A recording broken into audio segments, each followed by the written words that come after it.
Boa tarde, igreja. Eu sou o André. Alegria estar juntos, né? Que vinheta linda, né? Muito bom estar com vocês aqui, mais uma vez. Eu sou casado com a Sidneia, a Cid. Somos pais da Beatriz, da Gabriela e do Nicolas. Não, gente, a gente não é hippie, tá? Foi uma festa que a gente foi no final de ano, então tinha que ir vestido como hippie. Foi muito divertido, porque a gente mesmo produziu a própria roupa, né? Foi muito legal. Foi engraçado também.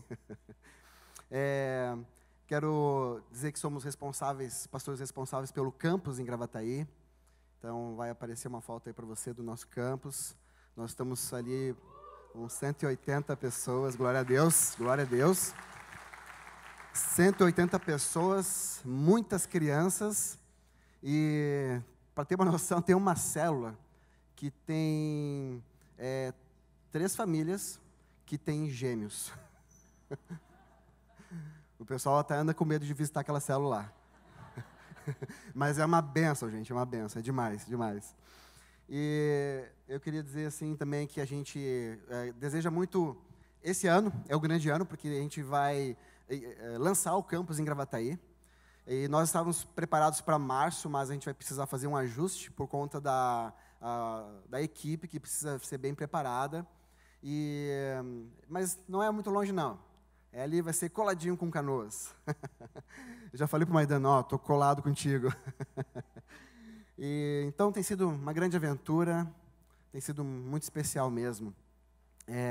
Eu queria também informar a igreja que os nossos missionários da China estão aqui hoje conosco. Glória a Deus pela vida deles. Eu não vou falar o nome deles, né, porque eu não posso. Isso aqui vai para a internet e todo mundo sabe, né, que na China as coisas funcionam diferente. Também queria dizer que é bom estar em família e aproveitar a oportunidade de dizer que meus pais estão aqui, bem na frente comigo hoje. Graças a Deus. Estou muito feliz. E quero cumprimentar você também, que nos assiste pela internet. Que Deus te abençoe, que você possa ouvir o que Deus tem para falar para você neste dia. Amém? Família, a gente está aí na série Ativados.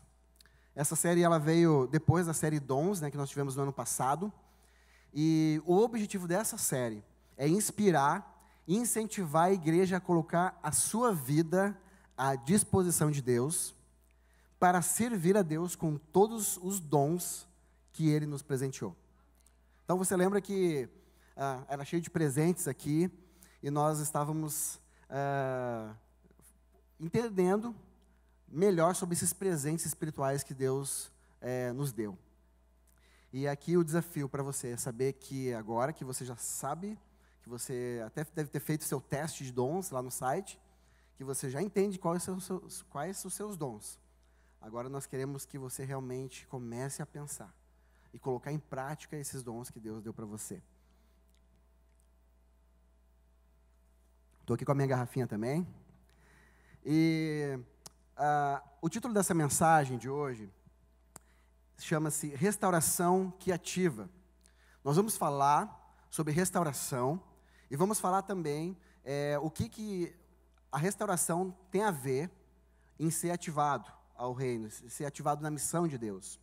E para isso eu quero contar algumas histórias aqui para vocês, começar falando um pouquinho. E eu queria começar, na verdade, com uma pergunta. Você já desistiu de algo na vida? Alguma vez você abandonou um projeto pessoal? Então, existem muitos projetos pessoais. Eu trouxe aqui alguns exemplos de projetos pessoais. Mas são pequenos, mas existem outros projetos muito maiores. Eu tenho esse relógio aqui de mergulho profissional, que eu ganhei da minha irmã. Um presentão, amei. Só que o que acontece? Ele é um relógio de mergulho, ele não é um relógio para impacto. E algumas vezes eu derrubei ele no chão. Então eu tive que mandar arrumar algumas vezes. E até o lugar que arruma é aqui em Porto Alegre, então me desloquei de Gravataí a Porto Alegre. E por talvez se eu não me engano, 2 ou 3 vezes eu mandei arrumar. E da última vez que estragou, que eu deixei cair, daí ele ficou. E mês que vem eu vou. E está Até agora, sim. Também, quando me formei no seminário, eu ganhei uma caneta, daquele estilo tinteiro, assim, sabe? Aquela pontinha fininha, bonita. E eu acho que eu estou chegando à conclusão que eu sou um pouco desastrado, porque eu deixei ela cair de ponta no chão. Então, toda vez que eu tentei escrever, ela sempre fazia um furinho no papel, sabe? Então não estava dando certo. Então também é algo que eu preciso mandar arrumar. São duas coisas que eu preciso vir no centro de Porto Alegre para fazer isso. Mas vai ficando, né? Foi ficando. Outro exemplo que eu posso te dar sobre projetos, coisas que a gente abandona, dietas, por exemplo. Gente, que loucura isso aí. A gente está sempre começando uma dieta nova, né? E é um desafio, é um grande desafio. Infelizmente, tudo isso faz parte de procrastinação, de um estilo que a gente adquire ao longo do tempo e começa, e não percebe, que está sempre deixando para depois as coisas. Essa semana, por exemplo, eu falei com um grande amigo meu, a gente foi, ele morou em Gravataí, a gente foi colega de seminário, ele é um dos pastores de uma das igrejas aqui em Porto Alegre, e a gente sempre está, a gente tem que se encontrar. Aí eu peguei e disse para ele, cara, quarta-feira que vem, tu pode? Ele, posso. Então está marcado. E aí um outro amigo nosso também provavelmente vai vir. E a gente faz tempo que está dizendo que vai se encontrar e não se encontra, né? Mas dessa vez vai, já está marcado. Agora, existem outros projetos. Talvez você começou uma reforma na sua casa e não terminou. Talvez você começou uma manutenção no carro e teve que parar por algum problema financeiro. Existem muitos projetos.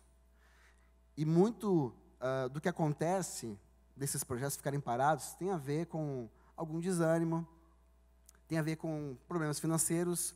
Os motivos são os mais variados. E, infelizmente, a gente acaba não dando continuidade nesses projetos pessoais. Tem uma frase que me impactou bastante de Henry Ford, aquele construtor de carros. Há mais pessoas que desistem do que pessoas que fracassam. Essa frase, ela faz a gente pensar um pouquinho. Porque muitas vezes a gente pensa que fracassar é como se realmente agora não tem mais jeito. Mas fracassar faz parte da jornada que a gente está andando, faz parte da aventura. E é natural fracassar porque somos pessoas como qualquer outra, somos seres humanos. Então é muito natural a gente fracassar. Eu já fracassei muitas vezes, continuo fracassando, mas Deus está me dando força. Vamos lá, é um ajudando o outro. Só que algumas pessoas, elas acabam desistindo.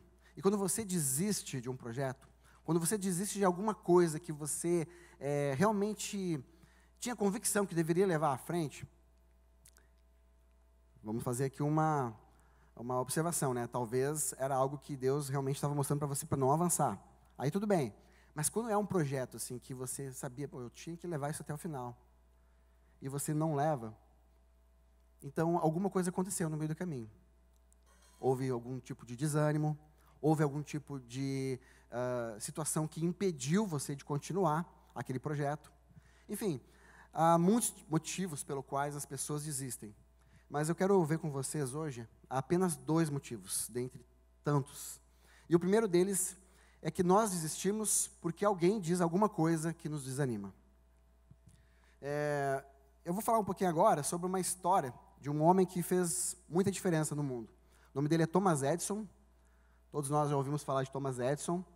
Ele foi, então, um empresário americano que ele patenteou e financiou e desenvolveu muitos dispositivos importantes de grande interesse industrial. Então, Thomas Edison, ele produziu a lâmpada elétrica, ele produziu o fonógrafo, eu nem sabia que existia esse negócio aí. E, para ter uma noção, o fonógrafo, ele é, digamos assim, o tataravô, né, do DVD e do CD player, por causa da forma como trabalha, o princípio ali de como o som é produzido. Thomas Edison também inventou o primeiro projetor de cinema que realmente funcionou. E aí as pessoas puderam assistir um filme sem ter dificuldade de enxergar o que estava passando na tela. Ele inventou o mimeógrafo, Todo mundo já sentiu o cheirinho de álcool aí, lembrou, né, pelo menos, né? Ah, então você tem mais idade, né? Brincadeira, gente, mas era legal, né? Vinha colorido, às vezes vinha azul a prova, era legal. Thomas Edison inventou também o microfone, graças a Deus. E ele ainda aperfeiçoou outros inventos, como, por exemplo, o telefone e a máquina de escrever. Ao total, Thomas Edison ele registrou 2.332 patentes. E ele foi chamado, interessante isso, de o feiticeiro de Menlo Park, que é uma cidade da Califórnia. Tem até um filme ali, ali está escrito assim, como Thomas Alva Edison inventou o mundo moderno, né? Incrível, né? Tem até um livro sobre ele, e vai virar filme.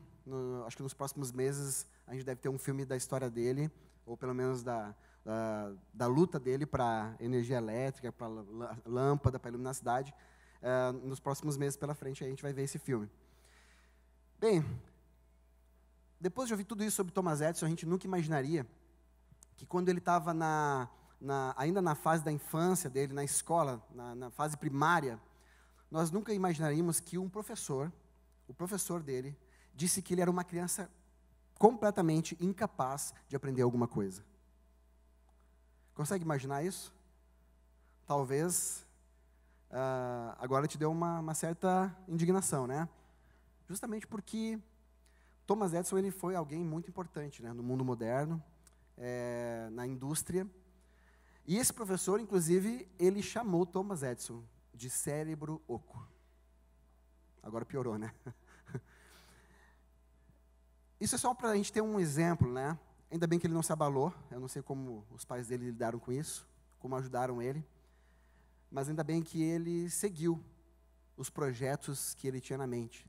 Quem sabe quando criança ainda ele imaginava muitas coisas, porque ele era um inventor desenfreado, ao ponto das pessoas chamarem ele de feiticeiro.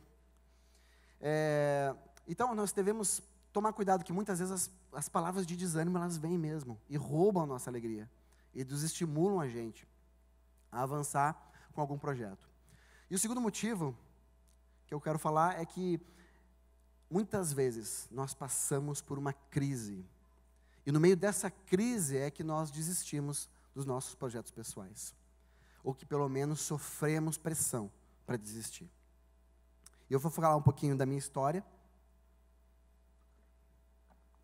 do meu ministério. O que nós vivemos, eu e a Sidneia, no auge, e mais algumas pessoas que estavam conosco, no auge, o auge dessa crise foi 2010. E alguma coisa aconteceu no nosso ministério que as coisas não estavam indo bem. No começo eu não sabia o que está acontecendo direito, porque as pessoas elas não permaneciam junto conosco no ministério.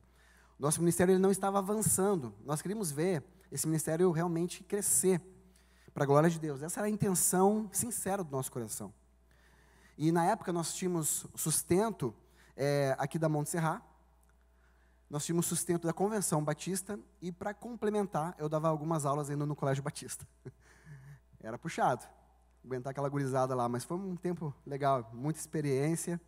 Deus me usou bastante eles na minha vida. Mas, então, a gente vivia tudo isso.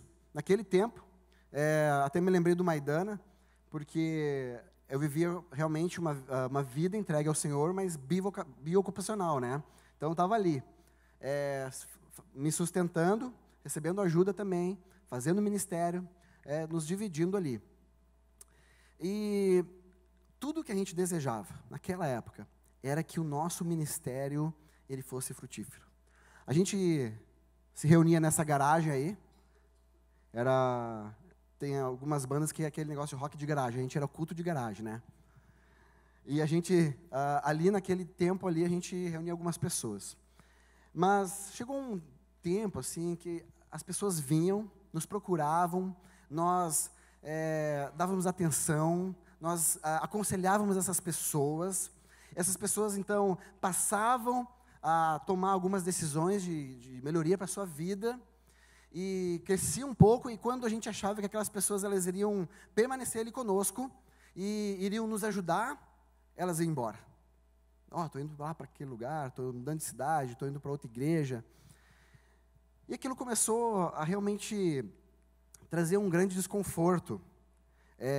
Eu comecei a pensar assim, puxa, será que eu entendi bem o que Deus estava falando para mim? Será que realmente Ele me chamou para isso, para fazer isso? E eu comecei a entrar numa crise, porque mesmo com essas dúvidas, ainda assim o meu coração lembrava de momentos em que Deus tinha falado claramente para mim, através da palavra, através das pessoas, me falado claramente que era para mim me dedicar à obra dEle. E existia dentro de mim um anseio por isso. Mas as coisas não estavam indo bem. E eu comecei a duvidar. E aquela crise começou a gerar um conflito interno.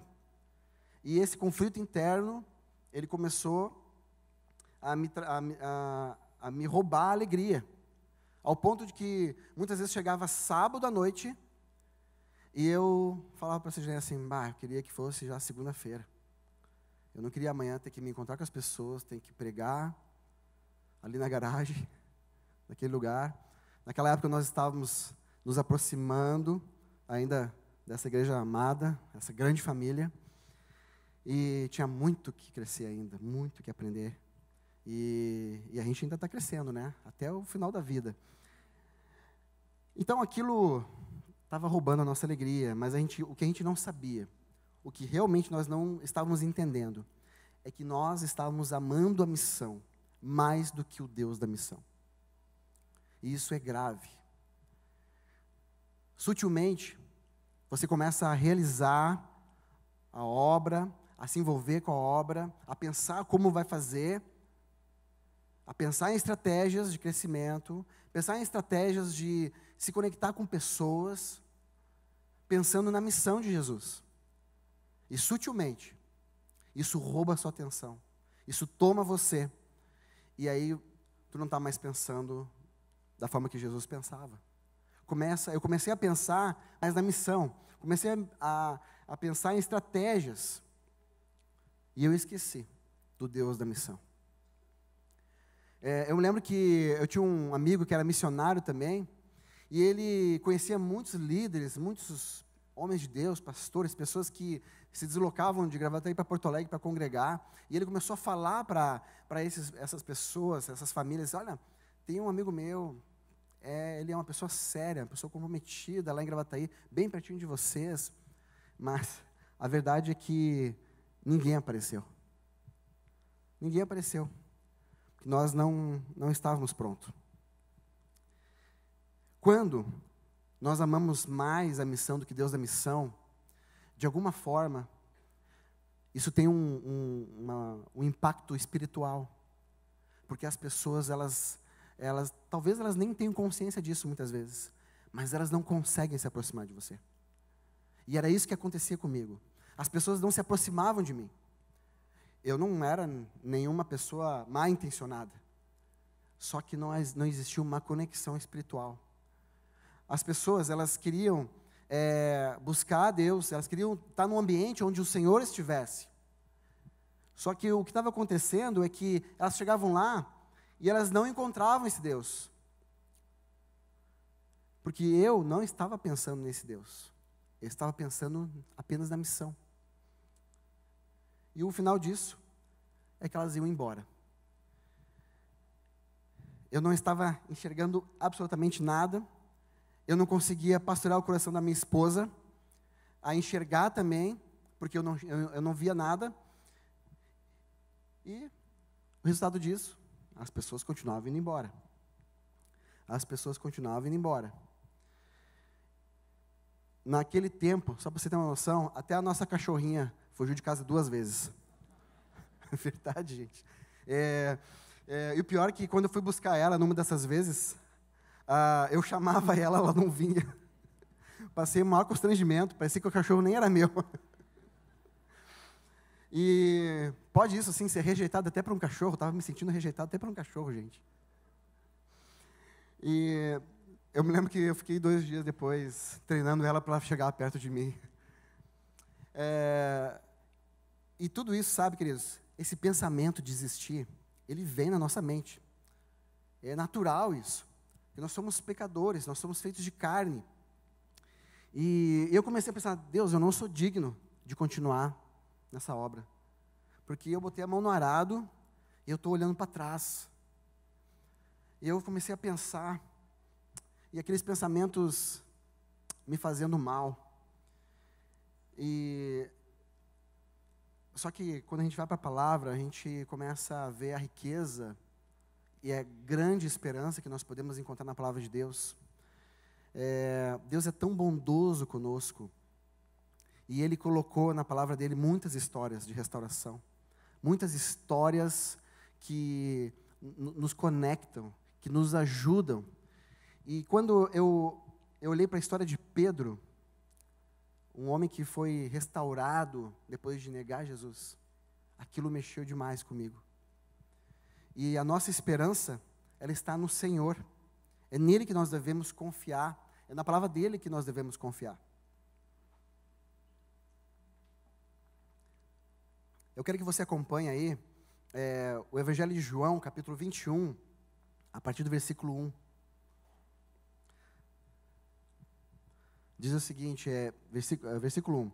Depois disso, Jesus apareceu novamente aos seus discípulos à margem do mar de Tiberíades. Foi assim, estavam juntos Simão Pedro, Tomé, chamado Dídimo, Natanael de Caná da Galileia, os filhos de Zebedeu e 2 outros discípulos. Vou pescar, disse-lhe Simão Pedro. E eles disseram, nós vamos com você. Eles foram e entraram no barco, mas naquela noite não pegaram nada. Ao amanhecer, Jesus estava na praia, mas os discípulos não o reconheceram. Ele lhes perguntou, filhos, vocês têm algo para comer? Eles responderam que não. Ele disse, lancem a rede do lado direito do barco e vocês a encontrarão. Eles a lançaram e não conseguiram recolher a rede. Tal era a quantidade de peixes. O discípulo a quem Jesus amava disse a Pedro, é o Senhor. Simão Pedro, é o Senhor. Simão Pedro, ouvindo dizer isso, vestiu a capa, pois a havia tirado, e lançou-se ao mar. Os outros discípulos vieram no barco, arrastando a rede cheia de peixes, pois estavam apenas a cerca de 90 metros da praia. Quando desembarcaram, viram ali uma fogueira, peixes sob brasas e um pouco de pão. Disse-lhes Jesus, tragam alguns dos peixes que acabaram de pescar. Simão Pedro entrou no barco e arrastou a rede para a praia. Ela estava cheia, tinha 153 grandes peixes. Embora houvesse tantos peixes, a rede não se rompeu. Jesus lhes disse, venham comer. Nenhum dos discípulos tinha coragem de lhe perguntar, quem és tu? Sabiam que era o Senhor. Jesus aproximou-se, tomou o pão e o deu a eles, fazendo o mesmo com os peixes. Esta foi a 3ª vez que Jesus apareceu aos seus discípulos, depois que ressuscitou dos mortos. Versículo 15. Depois de comerem, Jesus perguntou a Simão Pedro, Simão, filho de João, você me ama mais do que estes? Disse ele, sim, Senhor, tu sabes que te amo. Disse Jesus, cuide dos meus cordeiros. Novamente Jesus disse, Simão, filho de João, você me ama? Ele respondeu, sim, Senhor, tu sabes que te amo. Disse Jesus, pastorei as minhas ovelhas. Pela 3ª vez, ele lhe disse, Simão, filho de João, você me ama? Pedro ficou magoado por Jesus lhe ter perguntado pela 3ª vez, se você me ama. E lhe disse, Senhor, tu sabes todas as coisas e sabes que te amo. Disse-lhe Jesus, cuide das minhas ovelhas. Eu quero dizer para você que quando você pensar em desistir, ficar desanimado, frustrado, se sentir derrotado, para você lembrar dessa história, lembrar de Pedro e lembrar que Jesus nos chamou para vivermos restaurados e ativados. Foi para isso que Ele nos chamou, para viver dessa forma. O que aconteceu aqui é que Jesus, Ele tinha já ressuscitado, os discípulos já tinham visto Jesus 2 vezes, e ali naquele momento, eles resolveram pescar. Quando eles estavam lá, dentro. Eles não pescaram nada, né? Jesus na beira da praia, já com peixe na brasa, não sei nem como ele pegou esse peixe, com tudo pronto, mas ainda pergunta para eles: vocês estão com fome? Né? E eles dizem assim: não, pergunta para eles: desculpa, perdi aqui vocês têm algo para comer? Foi a pergunta que ele fez, né? E eles responderam dizendo que não. E aí Jesus manda eles lançar a rede do outro lado. E aí então eles têm aquela pesca abundante, aquela pesca maravilhosa, onde eles quase não conseguiam manter o barco ali. E foi difícil puxar para fora todos aqueles peixes, 153 grandes peixes. Eu já fico pensando num peixão gigante assim, né? E eles chegando, eles veem que é Jesus, mas estão com medo de perguntar: é tu, Senhor? Eles estão com medo de perguntar, mas eles percebem que é Jesus. E quando eles chegam na beira da praia, Jesus já está lá, com tudo pronto para eles, esperando eles. E ainda pediu para eles trazerem os outros mais peixes. Jesus preparando uma refeição para eles, alimentando eles. Então, Jesus pega Pedro, tinha algumas coisas em aberto com ele para resolver, e vai caminhando com Pedro na beira da praia. Aqui eu estou imaginando, né? Simão Pedro, filho de João, você me ama mais do que estes? É a pergunta de Jesus. E é interessante porque, na verdade, quando Jesus faz essa pergunta, ele queria dizer assim: Simão, filho de João, você me ama mais do que esses outros me amam? E essa pergunta, ela até parece que não combina com a pessoa de Jesus. Porque Jesus está perguntando para um discípulo dele se ele é capaz de amar a ele mais do que os outros. E naquele momento ali a resposta de Pedro foi muito simples, mas a gente precisa entender o que está acontecendo por trás disso. Porque teve um momento da vida de Pedro em que ele pensou de verdade que amava Jesus mais do que os outros. E naquele momento, naquela pergunta que Jesus faz para ele, na verdade, Pedro, ele não tinha como dizer o quanto os outros amavam. Ele não tinha condições de falar isso para Jesus. Mas teve um momento em que Pedro disse para Jesus que ele amava, que ele poderia amar mais Jesus do que os outros. E esse momento está ali em João 13, de 36 a 38, que diz assim, ó: Simão Pedro lhe perguntou: Senhor, para onde vais? Jesus respondeu: para onde vou, vocês não podem seguir-me agora, mas me seguirão mais tarde. Pedro perguntou novamente: Senhor, por que não posso seguir-te agora? Darei a minha vida por ti. Então Jesus respondeu: você dará a vida por mim? Asseguro que antes que o galo cante, você me negará 3 vezes.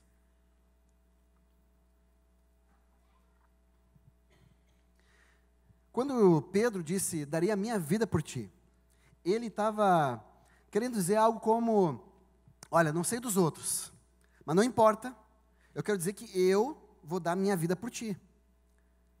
Ele estava afirmando para Jesus que daria vida por Jesus. E a intenção do coração dele era melhor.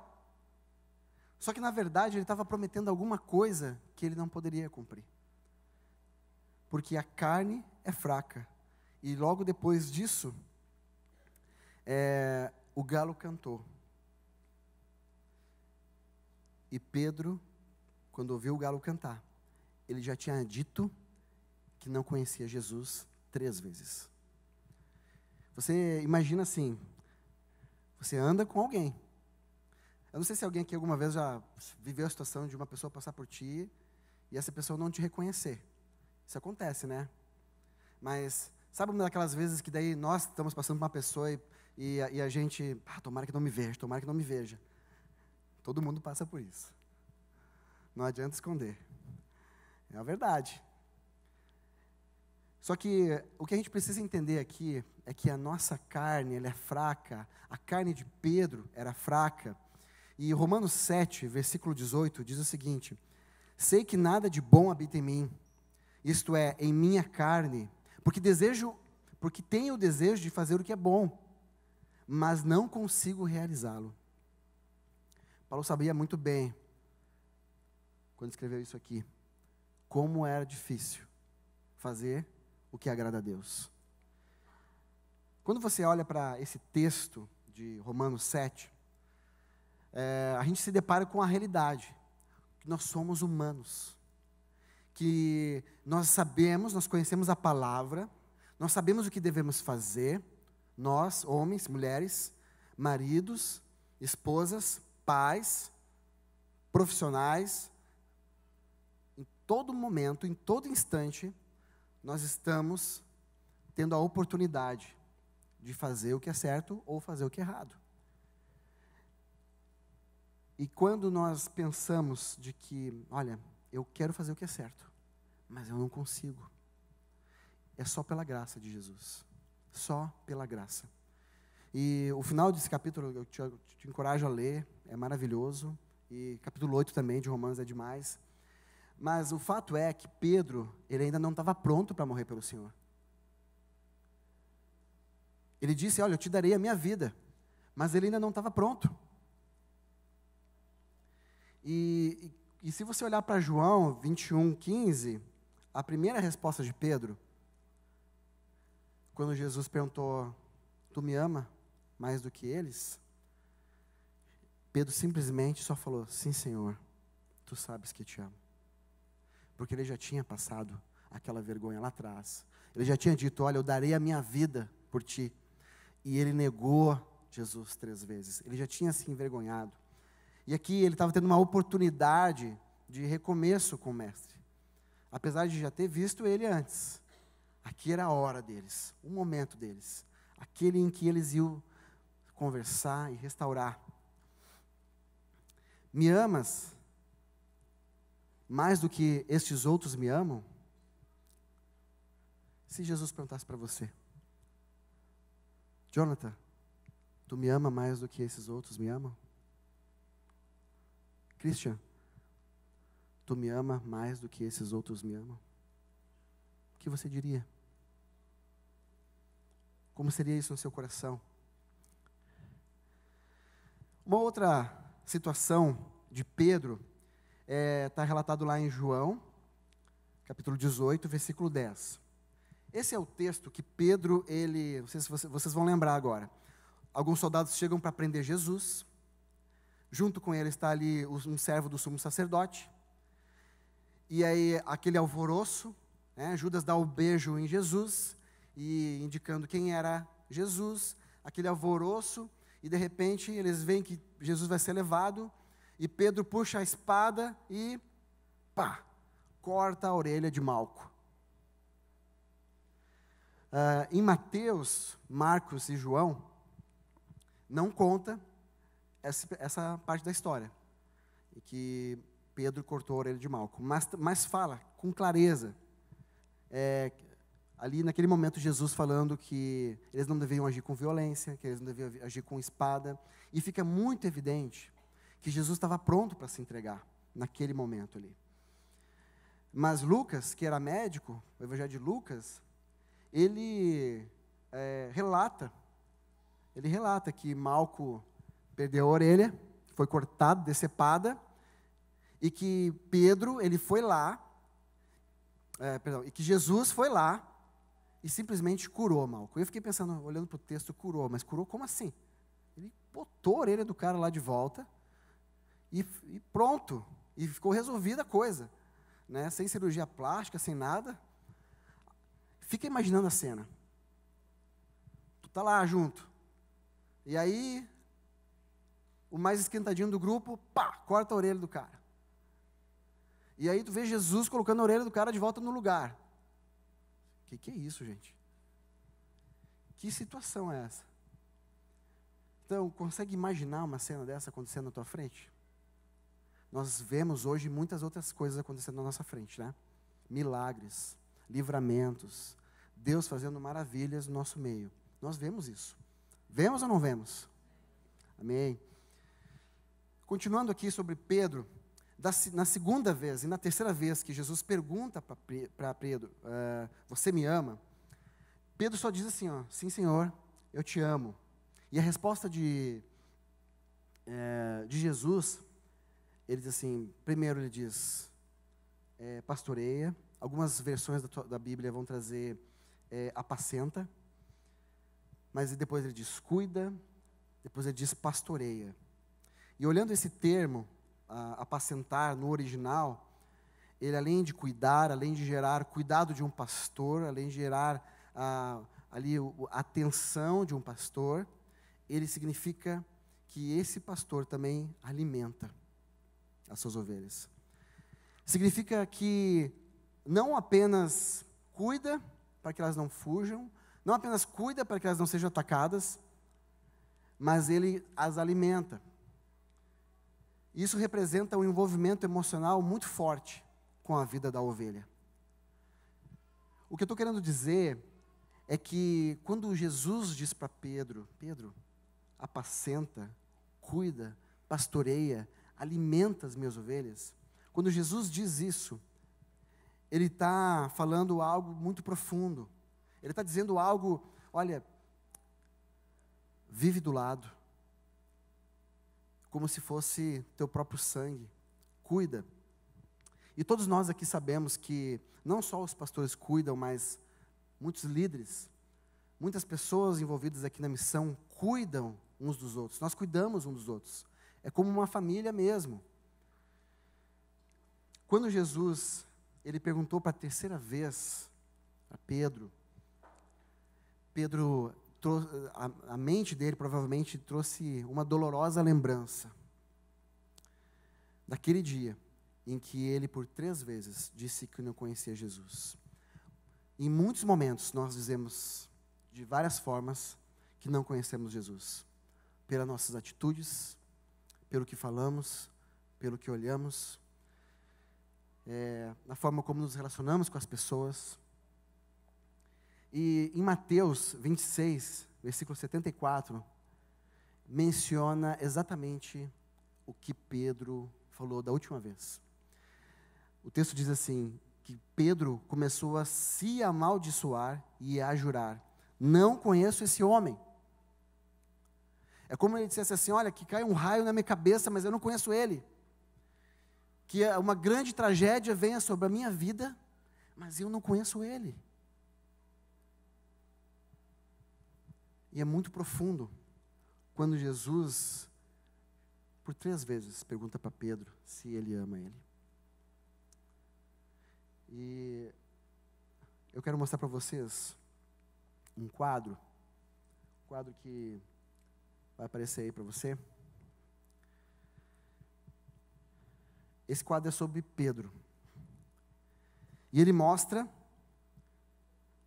primeiro ali, o status do coração de Pedro antes de ser restaurado por Jesus.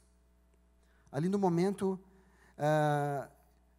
onde ele está desativado, o coração de Pedro, ele promete algo que ninguém fez e ainda sugere que ama mais que outras pessoas.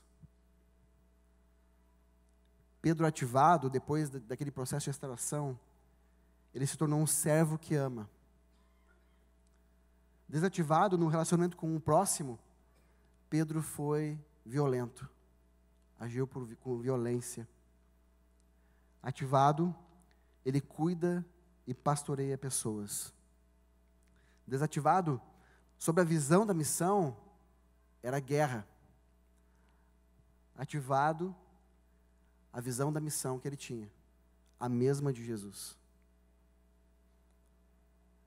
Sob o compromisso dele com a missão, desativado, ele nega que conhece Jesus. Mas ativado, ele possui fidelidade em amor até o fim.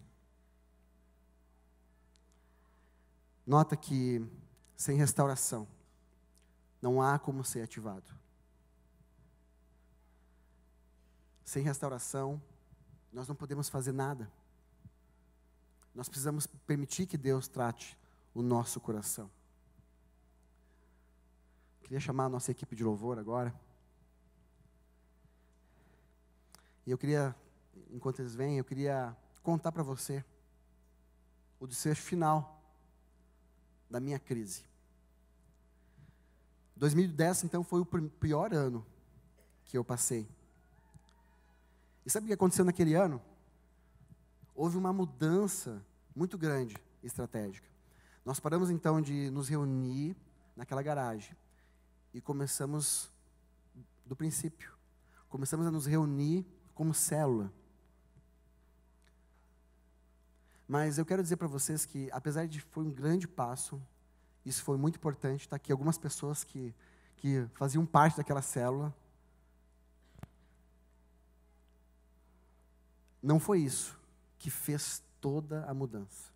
Não foi isso que causou a mudança que precisava acontecer.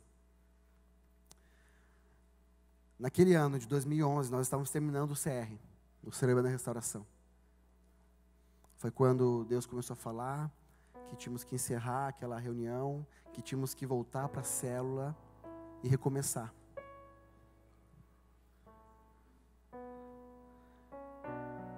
O Celebrando a Restauração, ele é um programa. Ele não é milagroso. Ele trata vícios, traumas, compulsões, defeitos de caráter, mais algumas coisinhas. Quem já viveu celebrando sabe que é demais. Mas sabe, precisava ser restaurado primeiro, para começar a fazer alguma coisa. Eu me lembro que naquela época tinha algumas pessoas aqui que nos ajudaram. O Marcelo Miller, está hoje morando em Santa Rosa, casou, nos ajudou muito.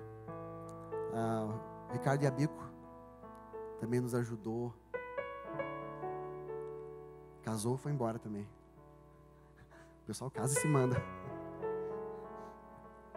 A Jo, querida, estou te vendo daqui. Estava sempre lá com a gente. Às vezes mãe, às vezes vó, né? Aí se juntava com a minha mãe ali, ajudava. Restauração vai nos ajudar, vai fazer tudo ser diferente. Só que é um passo que eu tenho que dar. Permitir ser restaurado. Porque Jesus nos chamou para vivermos restaurados e ativados. Ele deseja nos ativar na missão dele. O que Deus me falou, o que eu vou fazer a respeito? Eu queria que você imaginasse. Imagine se as pessoas começassem a abandonar o orgulho. Imagine se elas começassem a buscar viver restauração. Eu digo abandonar o orgulho, porque restauração começa em a gente saindo da negação. E quando eu saio da negação, é porque eu realmente abandonei o orgulho. Tá bom, vou parar de negar que eu preciso.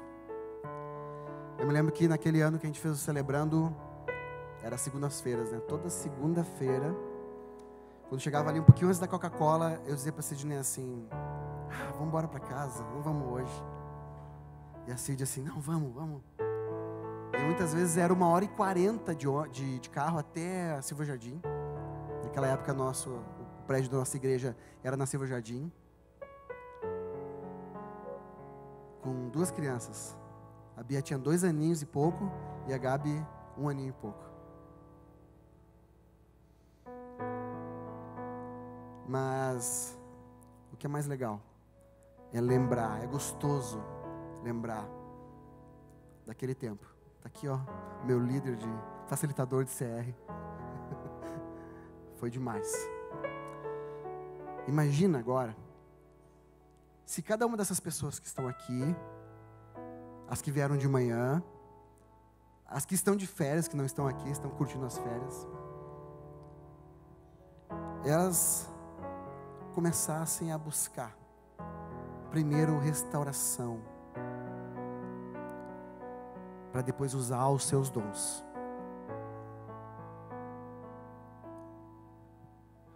Imagina uma igreja onde todos, sem exceção, pudessem usar os seus dons.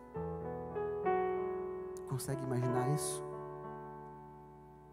isso seria demais.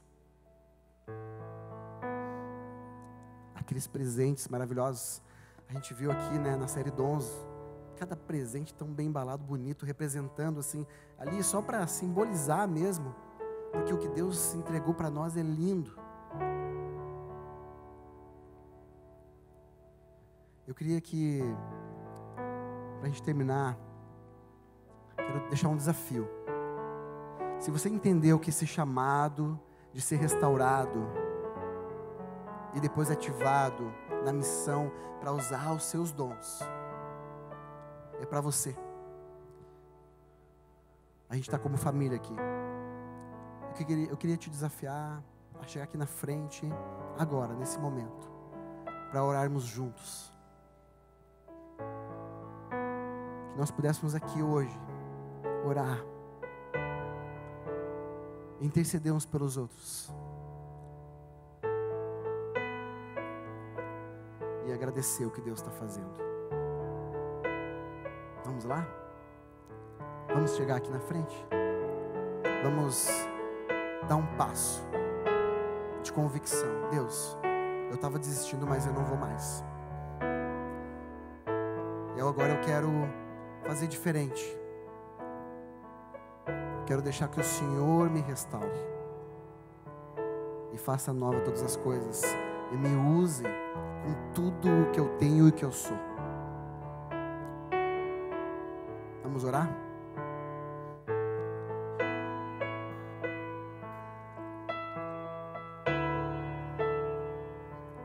Pode vir aqui.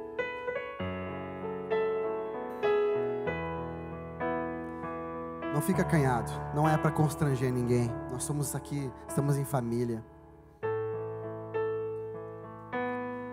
Senhor, nós queremos hoje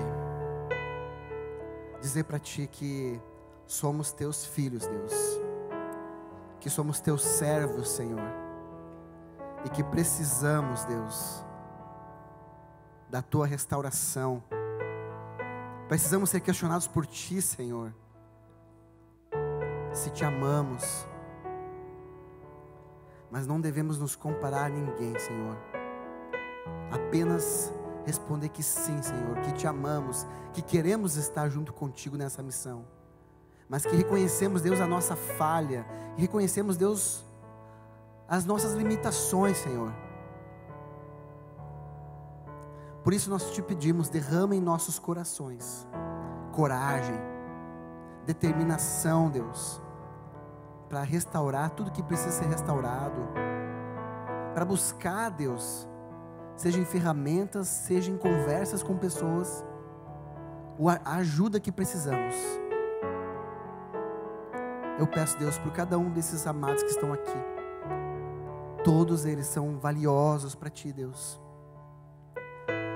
Há lugar para eles, Deus, na Tua missão, Senhor. Para cada um de nós, Deus. Por isso precisamos, Deus, permitir que o Senhor nos restaure, porque desejamos ser ativados, Deus, em nome de Jesus.